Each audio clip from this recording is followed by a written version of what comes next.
Hi Positive Readers, it's Positive Writer here today with another book chat, and this time it's a book chat for the last book in the Throne of Glass series, Kingdom of Ash by Sarah J. Maas.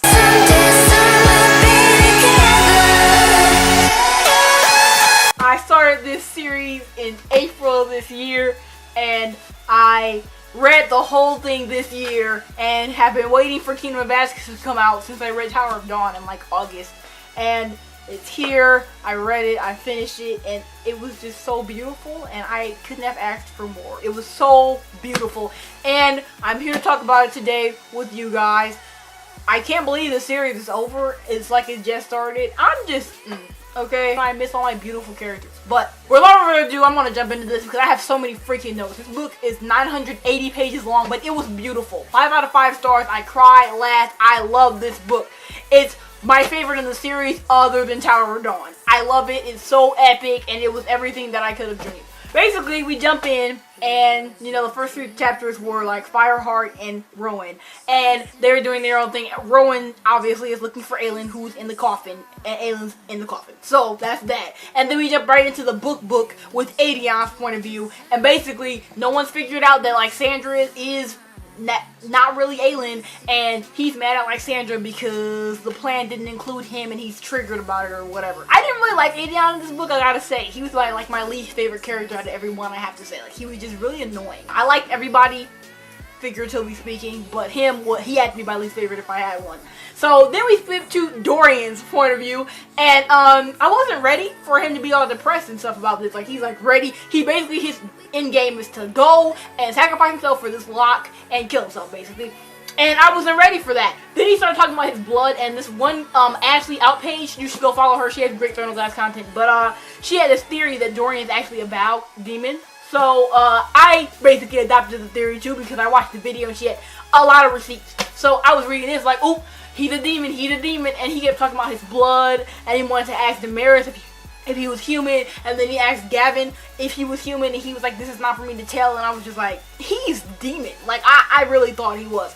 Then we skip to Lorcan and Elide, who were probably my favorite couple other than Kaol and Yrene, because they were just so cute, even from the start when they weren't even like speaking. It was just adorable. He said that he crawled after Aelin, not Maeve, in Empire of Storms, so I was just willing Elide to not be rude to him because I just needed it to happen. Then we skip to chapter 6, Kaol's point of view.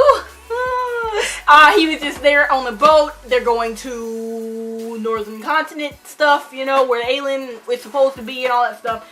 And Yrene comes out, and it's the cutest little scene, and he's like the cold builds character to Yrene, because she's like, it's so cold out here, why are you out here? And I'm like, yes, the cold does build character, I love me some cold. So, Kaol and me, twins, as always, we've been new. Then, we had the first, basically not plot twist, but like kind of plot point, not really, that we had, Yrene is freaking pregnant. That's crazy. Like, it was like Yrene's hand drifted to her abdomen and lingered. And I was like, oh my gosh, she's pregnant. I was just like, wow. Somebody had said it, like, on Instagram or something. It was like, do you think Kaol got Yrene pregnant? And I was like, no.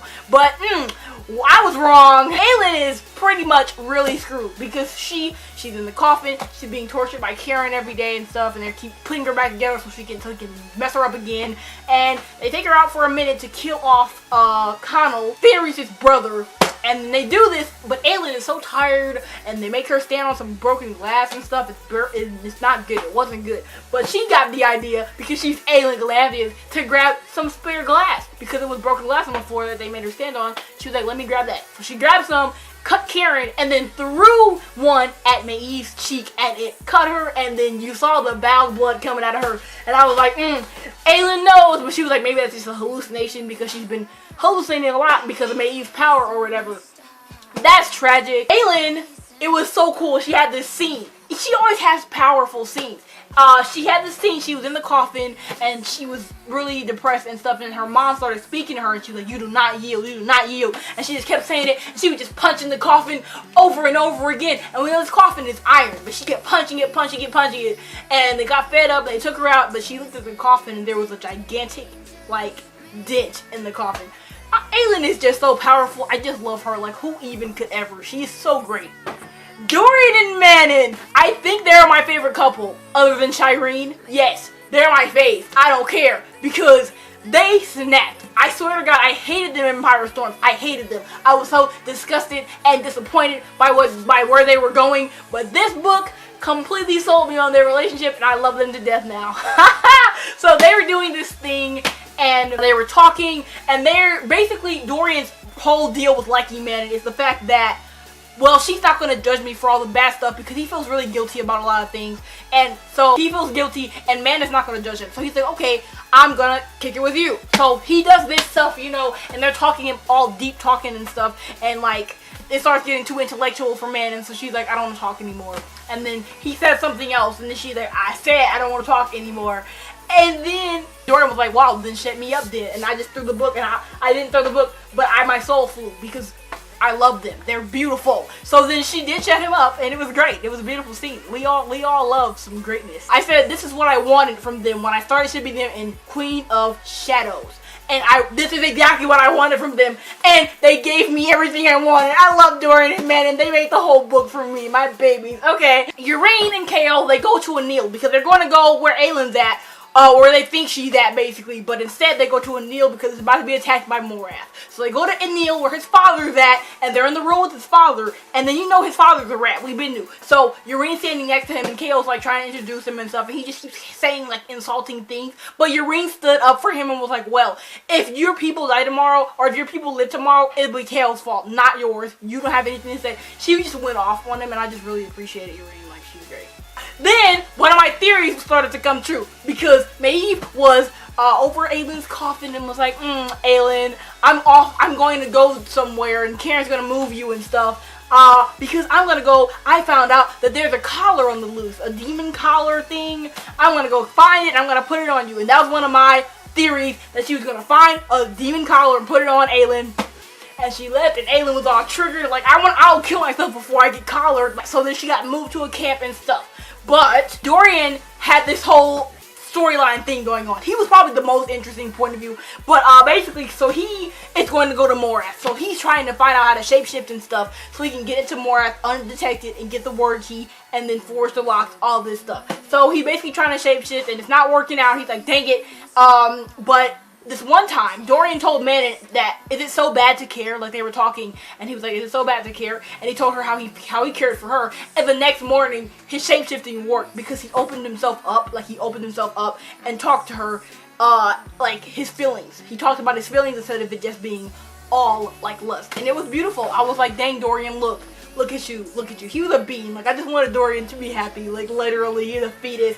Then, Karen, because Karen, basically, he moved Aylin to this camp, this war camp, and basically the whole thing with the bow collar thing, Rowan and all of them had started that rumor so they could get Maeve out and get into Doranel and find Aylin, because when she broke the coffin, she like let go a signal of magic that Rowan like felt and was like, she's over there, so they're going to find her. And they lured Maeve away, but Karen's still there, and then Aylin is basically having this war with herself. She's like, I'm going to provoke Karen so he can kill me before I get the collar on, because I'm not doing that. That's not going to happen. So, basically, she's provoking him, and he unties her and stuff. Unchains her or whatever, kinda. And then she gets up, and they're fighting and stuff. And then Fenris freaking broke the blood oath, because she was about to die, and he was like, I'm not going to allow it. And he started standing up, and Karen's like, sit down! And he still got up. That was insane. Like, he broke that blood oath completely, and he was about to die and stuff. But then Rowan and them, they all swept in, and then, because they were already waiting and stuff outside the camp, and they swept in, and Rowan killed Karen, and then they ended up saving Fenris' life, because Aylin swore him the blood oath so he could live, and that was just beautiful. And she ran out the tent. Aylin ran out the tent after she had gotten loose, because Fenris was like, run, because he was fighting with Karen before he died and stuff. She just ran out the tent, grabbed like a knife and just started slicing people. I was just like, oh my god, like I was just feeling it. I was just like this, Aylin's back. I was just so hyped. It was sad a little bit after this though, because they came back from killing Karen and stuff, and then she was just like, she kept yelling at them to take the manacles and stuff off her, because it was just like they were reminding her of stuff, and she started burning up and stuff. It was bad. I felt bad for her. Like, I hate seeing characters that are so powerful, like, broken down. It makes me depressed. Dorian, we figure out, because he, with this sword he has, he can contact people that are dead. So he contacts Keltane this one time by accident, and they're talking and stuff, and he's like, how did you break free of the collar, you know, because she did that in the Queen of Shadows, you remember? Basically he's like, why, how did you break free? And then she's like, because I knew I did not deserve the collar. And Dorian could not break free because he thought he deserved to be collared. I was like, Dorian, hey, you cannot be depressed. We're not allowing depression up in this house. And that's what he said. He was like, he thought that he deserved that for whatever reason. Aelin, they're going, basically Aelin and Rowan and them, when they get her manacles off and all that stuff, they're getting this boat and they're trying to go to Orinth, Terracin, I'm pretty sure. So they're going and they stop us one time and Aelin gets out and she gets these 2 rings and then she slides one of the rings on Rowan's finger and they're like officially married, and it was really cute. They're cute. I'm not lying. That was a cute scene, okay? Not hating at all. Oh my god. Then see, Chaol and Yrene, they end up saving Anil's people kinda, and then Aelin and them meet up and they were like, it was like a line, and it was like he was inclined to agree as Aelin and Galantheus walked through the tent. And I was like, oh my god, Chaol and Lena seeing each other again. I was just screaming. It was alright. And then she walked in, and then she just immediately burst into tears when she saw Chaol walking. It was just the cutest thing ever. And then Yrene saw her and they were just like crying and stuff, and it was just so cute. She remembered her, and then she was like, I did what you said, I went to get the healers. And then Chaol and Aelin had this moment where they were introducing each other's spouses to each other. He was like, this is my wife, and she was like, oh, and this is my husband. I just love them. Jeez, it was so beautiful of a scene. Like, I love them so much. Aelin, obviously, as I said, is going through this time period where she's just kind of broken down from like the coffin and stuff, but she's trying to put on this facade of who she used to be, you know, the smirky, swaggering type person, you know, and she's doing this, but it's fake. She said that she wished that one day, you know, it won't be faking anymore, but she's faking it now because she's depressed. And I was just like, no, like, don't fake it. It was depressing. Then Aelin said something like, because they were sitting in the room, I remember this, they were sitting in Anil, and she met his father. It was hilarious. But and she basically in her mind, she was like, Aelin thought that Chaol deserved happiness more than anyone. And I was just like I love them to death forever. Chaolina for life. I don't care. And Dorian, obviously, because he's shapeshifting a lot because he got his power or whatever, and he figured out how it works. So he starts using it a lot to like figure out how to use it. And this one time he shifted into a woman and it was hilarious. Like, he was just walking around. No one knew it was him, but then Manon saw him and turned around and was just like, wait a minute. She knew it was him. It was hilarious. And then he figured out he was shorter than her because the woman that he had turned into was shorter than her. So Manon was like towering over, and I was just like, yes. Dorian and Manon nobody ever could ever. They're just so iconic. And it was so cute because he got like a thrill. He said he got a thrill from her like sneering down at him. I love them. Dorian and Manon are so epic. I love them so much. Okay, Aelin charged into battle when all hope was lost, and Neil was getting attacked, and they had to all fight, and Chaol and Yrene are there, and Yrene's pregnant, but she's still healing and stuff, and Chaol's in battle, and she charged into battle when all hope was lost because all the people started like pulling back, like, we're gonna die, and Aelin rushed out and was like, no, you're not gonna die. And it was just really cool. I love Aelin so much. She's so much, she makes queen. I love her. Then Dorian, obviously, since he knows how to shapeshift, is gonna go to Morath, and they have this one part where Manon's like, so when are you gonna tell me that you're going to Morath? And then he's like, well, I wasn't. And then they have this thing, but then they have this moment, this scene part where she basically like telling him to stay and stuff, and it was so cute because it was actually not like all this frisky lust stuff. It was like legitimate feelings involved, and like it was really cute. But then she woke up in the morning afterwards and he was not there because they wanted to allegiant or insurgent us, where the main character or the character, one of the love interests in the relationship, is like, I'm gonna sacrifice myself, and the other one's like, no, stay. And they have this club scene, and then they wake up and the person's not there because they don't listen. Great, because Lorcan and all of them, they're going, so Aelin and all of them obviously met up with Chaol and all of them, so they're all in battle together. And Lorcan is basically feeling super depressed because Elite is talking about how she doesn't like him anymore and stuff, and basically letting him go, and he's just being really nice to her and stuff, and I'm just like, why? They had this one interaction where she's like, I don't care if you go on the battlefield and die tomorrow, and he's like, okay. So he just kept fighting and stuff, and then he got stabbed like 5 times and fell down, and we didn't hear from him again. Then Elite was like, oh my god, he's probably dead. Oh my god, he probably thought I was serious. Oh my god. So she runs out and she saves his life, and Aelin uses like all her power that she's been gathering over the 3 months that they took to get to Anil, and pushes back this gigantic tsunami wave that was about to kill Elite and Lorcan, and they get out alive, and they're like, and it's just like rekindling the relationship. I love them. Love declaring. He was like, stay. You know, they like, stay, because one was about to like, Lord Kane was about to like jump off the horse and let her go ahead, and then which is like a lot.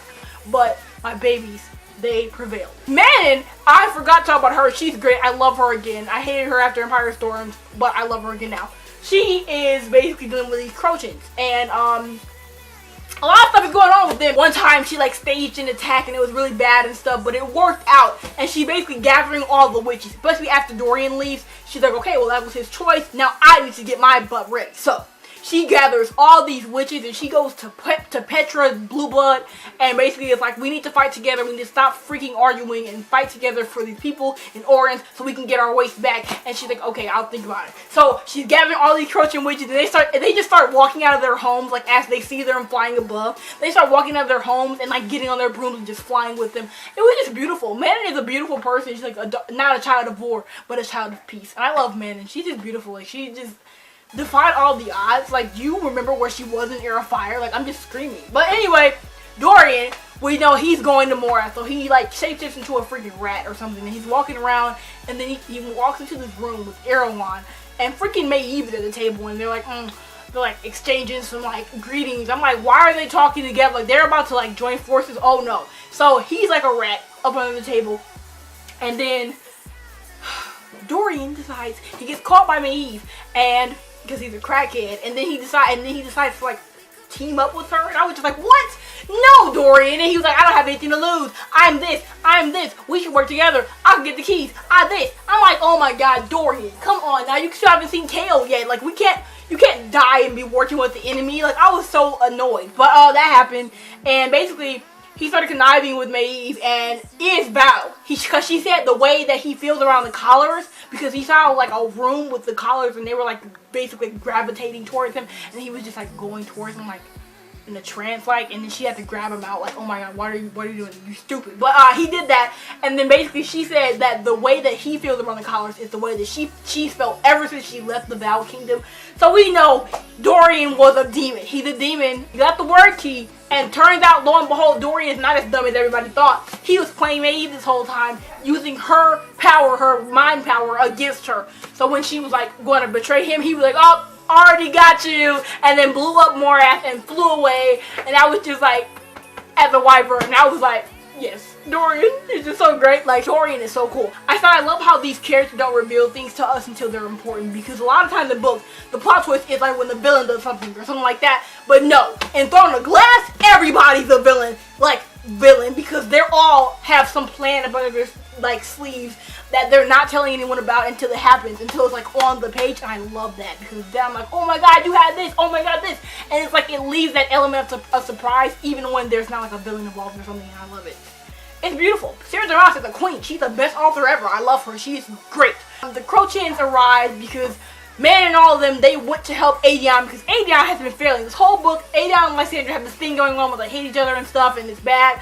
But they've been failing. Everybody's been dying. It's not been good. But Manon goes because she hears the Terracin call for help or whatever, and she takes all her witches there. So they're fighting, and they arrive, and I was like, yay! Because everybody was like in battle, like really depressed and stuff, and they saw the people flying over, like, oh yeah, we should fight again! So they arrived and all that stuff. Then Lord Ken and Lead had this scene where they were in the tent, because they obviously love each other, because after this scene where they like save each other or whatever, they figure out that they obviously need to stop bullcrapping, that Elite needs to stop being rude and love him. So they're in this tent, and then he took off all her clothes and was like beautiful, and then she took off his clothes and was like beautiful, and I just loved them. They just had this little scene and it was just cute, and I love them. They're beautiful. Lord Ken and Elite made this book too. The 13.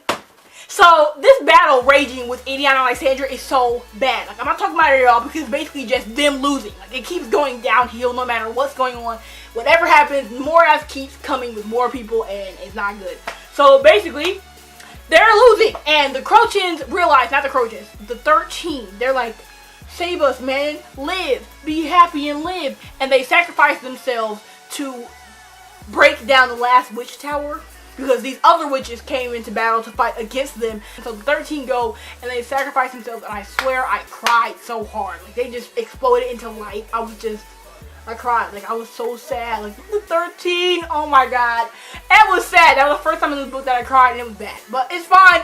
It's fine. Man is gonna live for them. We have the Dorian and Kale reunion because Dorian, after he leaves Morath, is flying over, and then he sees probably them walking to Terracin, and he touches down as a wyvern or whatever, and then they see each other, and then Dorian's standing there, and then Kale runs to him and hugs him, and I'm pretty sure I cried at this part because I love my babies. I just love them. I've been waiting for this reunion for a while, and I really, really miss them. They were just so cute. He got off his horse, like Kale got off his horse and ran to him. Then they started bullcrapping immediately after this. Like Dorian and Kale reune, and then Aelin and them reune, and then everybody decides to go to crap because Aelin decides, oh my god, Dorian and Aelin, because they're like, oh my god, we have the keys now, he has the third word key or whatever. They're like, well, we gotta first this lock, might as well do it now. I'm like, why would y'all do it now? It's so stupid, their decision to do it at the moment, like right now. And they have this vote, and everybody in the freaking circle votes to do it now. Gather the keys, and they wake up in the middle of the night so they don't have to say goodbye to anyone, and then, oh my god, I started crying again. Because Dorian was like, do you want Kayla to be there? Because they were just gonna do it, like her and Dorian and Rowan were just gonna do it. And he was like, yeah, I want Kale there. And they woke Kale up and they all went to the spot.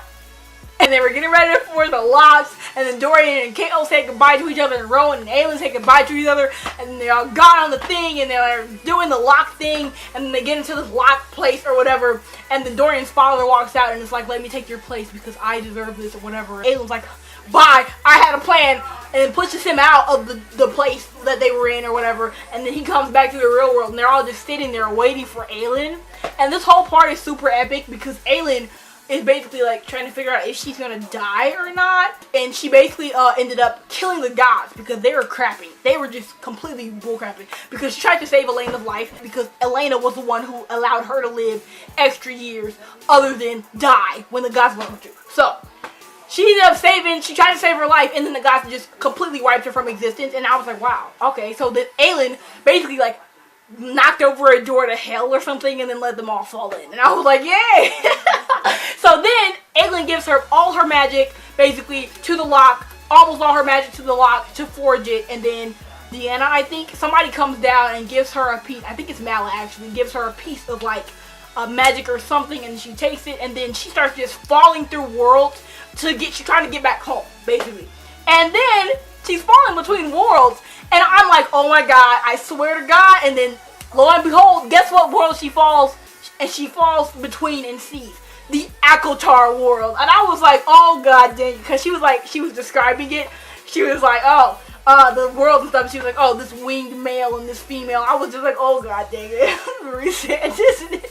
I was like, no, how dare you put those trash human beings in my book. It was just really bad, but it was fine because then she was falling between the worlds too fast, so she couldn't get back to her world, and then Rhysand like saw her and like helped her to stop going so fast so she could get back to her world. And I was like, thank you, Rhysand. Like, I hated him in Aquawar, but thank you, you did something good.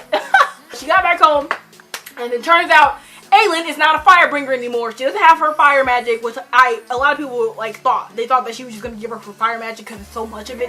And she had a little bit of it, like not that much. And it was really sad to me because I miss my fire breathing Aelin queen. But it's fine, you know, it's okay. We can deal. So then they all go, what's it called? The Lord of the North comes out and leads Aelin, Rowan, Kale, Dorian, all of them to Terracin because Terracin is losing steadily as always. So he leads them, and then they start marching into battle. Dorian and Kale are leading this side, Rowan and Lorcan and Aelin are all leading this side, and it was just so epic, okay, because they were all fighting, and then all of a sudden they ran out and was like, pew, pew, pew. It was just, the battle scenes in this book were just so epic. I love this book so much. It was just so good, but they all ran into battle, and it was lit. So then Aelin, obviously we know she doesn't have any more magic. Like that's done. She basically fights with a little bit of it, but it doesn't work because like a lot of it is gone already. And then she's on her last few embers, and she started like wielding the fire so that her people would not lose hope because they thought they were losing, and she started using it, and they were like, oh yeah, Aelin's back, yeah, so we're gonna use it now. And it was just really cute. I love Aelin. She's so great. Like she's such a queen. Like honestly, she just deserves happiness forever. Guess who comes in? Maeve and Erewhon pop up. They just pop up somewhere. They start moving into battle when they move into battle, basically. And then she sees them, and they go up there, and she fight. And she knows everybody's starting to lose hope when they see Erwin and Maeve. But she starts using her little fire magic, and she walks up to them, and then she's just talking them down, basically telling Erewhon that Maeve is gonna overthrow you. She's planning to get you banished with these healers back, and she just starts talking up a storm with them, and it's just so cool. But then they start fighting, and she's getting really tired, but she keeps doing it for her people and all this stuff, and it's just so beautiful. And Erewhon gets carried away to go get killed by the healers because he's a Valg, and we know Yrene can take Valg out of people, so he goes to do that because he thinks he's all cool and can kill other people that can kill him, like, it's whatever. But then Maeve and Aelin start fighting. And before this, it was just this really cool scene, this line. She was like, and they were like, the gods are done, Aelin. No one's here to save you. And she was like, I am a god, and unleashed herself upon them. Aelin is so epic. She's just the best person ever. But then Yrene obviously gets confronted by Erewhon, and she basically takes the power out of him. She starts, like, you know, she does her thing from Tower of Dawn. And it turns out Yrene's power is life itself, like this pure, unadulterated life. And she kills Erewhon, and it was really cute and stuff, and she saved the world, basically. So Maeve, basically, she starts torturing Lorcan and Rowan and them because they come and help Aelin because they know she's losing her magic. So she comes and she's gonna torture them. She calls herself gonna string them up and stuff. I mean, it's not good. And then Aelin's like standing there, and they're all in their thoughts and stuff because she has like mind magic, and she's hurting all of them. But then somebody who wasn't Fenris, he broke out of his like mind thing and decided to use his like power because he stopped using it when O'Connell died because they both had it. He wheeled or whatever behind her and then stabbed her, and then they killed her and burned her and stuff. And I was just like, yes. Maeve was like begging for her life before they actually killed her, and then she was like, I'll do anything. I'll go to any world that you tell me to if you let me live. And she was like, then go to hell. And she put the rings on her and killed her. And I was like, yes. Yes, it was just so cool. I love all of them. And it was like, life was just beginning because everything was done. Like, Maeve is there, Erewhon's dead, everybody's fine. This battle, they have to rebuild the city, all this stuff, because people just started dropping dead. These Valk demon things that they were fighting just started dropping dead, like, after Maeve and Erewhon died. And they're like, life was just beginning because we had to rebuild all this stuff and stuff. And this is probably when I cried the hardest because it's like the epilogue part when everybody's like, rebuilding and being happy and woo! Because the thing with me is everybody got a happy ending other than Manus 13, and I think that we needed that because these characters have been through so freaking much. They really deserved a happy ending. They truly did because they've been through too much. It's like 8 books. They have been through hell and back. They deserve happiness. It wasn't like Aqua War where everybody was just like fake conflict and then they get happiness. No. This was some suffering, long suffering, that really got paid off, and I really appreciate that. Like, it's a one thing when it's like a cliche, everybody's happy ending. It's different when it's something like somebody's been going through so much and then they prevail and they just come out on top. I love that. Lorcan and Elite are being cute. So they like had this scene where they're talking and stuff, and and they're talking, and then Lorcan's like, asked me to marry you, and then he's like, and then she asked him, and then he was like, I'll think about it. And then he's gonna take her family name because of whatever they're going through, and his new name after they get married is going to be Lorcan, because Elite Locan. I was just like, oh my god, I love them. They're so cute. Oh my god. Aelin had this coronation scene, and they had all these cute quotes where they were like, she was no longer an assassin, no longer a princess, queen of Terrasen, and the fairy queen of the west. She burned bright as a star. Aelin is so epic. I love her. She deserves all happiness in the world. She's epic. I love her so much. Then Chaol got this letter from his mom telling him that like they want to come and visit like her and his brother, who I did predict he was gonna see, but he didn't see. But they're gonna come and visit. So the whole book, I was annoyed at how much the girls would blush because of the love interest, right? You know, because it's happened a lot. And then Yrene was telling Dorian, you should just marry Manon, like just marry her. They were talking about something, and then Dorian like looked and blushed, and it was just, oh my god. Manon smirked and was like, we'll see. They're just, Dorian and Manon delivered. They're just my face. Like, they just delivered flat out. I love them so much. Then, we had this goodbye, because everybody has to go to their kingdoms. Like, Dorian and Chaol have to go back to Darlin, and Aelin's gonna stay in Terrasen and rebuild, and it was like the hardest goodbye of all, and everybody left the trio alone to say goodbye to each other, Dorian, Chaol, and Aelin, because they started everything, and I cried, flat out. The second I said that, I cried. It was just so sad. My babies, I love them to death. They're my favorite things to come out of the series. And they've been through so much and deserve to get happy. And they got it. So, and tell me tomorrow what's the last line of the book. And that was the same last line as Throne of Glass. And I didn't even realize it. But it was. And I love these characters. Everybody's so beautiful. And basically, Sarah said that the one thing she wants people to take away from this book, from this series, is she wants people to know that you never give up. You can do anything that you want to do, and no matter how dark things get, you can still like get out of it. And basically, that's how I felt reading these books. So I love Sarah J. Maas for wanting that to be the message and it actually being the message. Like, Sarah is a queen. Everybody decides to be anti and hate her. Sarah J. Maas is a queen flat out. She's amazing, and she wrote these beautiful books that I love to death. And yes, that's why I said. And I love these books. I love you all. I hope you enjoyed me talking about things for months. But I love you all. I'll see you later with another video. I hope you enjoyed the series as much as I did. Bye.